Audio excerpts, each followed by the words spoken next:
My experience at Tennessee was full and complicated in that when I first got there, after my end of my first year, my main faculty in sculpture, Dennis Peacock, he retired. And then the following year, Phil Livingston retired. And so I had all of a sudden no faculty.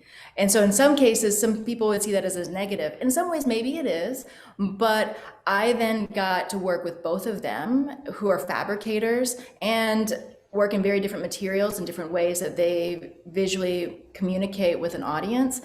But then Jill Bedgood came in as a visiting professor, and it was the first female sculptor that I've ever been able to work with as a faculty member.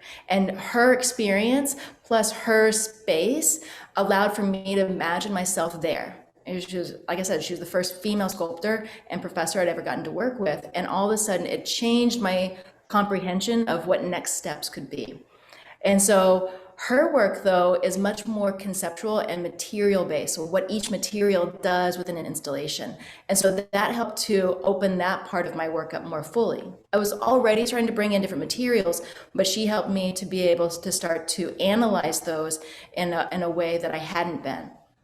And then Jennifer Odom comes in my last year, and her work within casting and her work within like public work started to like open my work, my own studio practice up even further.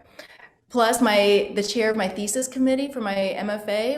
is an art historian, and so Dr. Hiles, was my thesis director. Because in those transitions, he was the only person I'd worked with all 3 years. And so I asked him if he would be my thesis director. The combination of those influences, I recognized, built upon that love of liberal arts and that sort of investigation I started at Notre Dame. And so that breadth can sometimes maybe look like it's like 15 different artists working in the same studio space. But for me, there's a thread between all of the works I do. And those people and those situations help foster that. However, I also, maybe this is from my background of trying to like make sure I have a second, like a plan B. I wasn't sure what the next step was going to look like. I really enjoyed teaching when I was in graduate school, but I also enjoyed installing work, not just my own work. And so I did museum studies courses.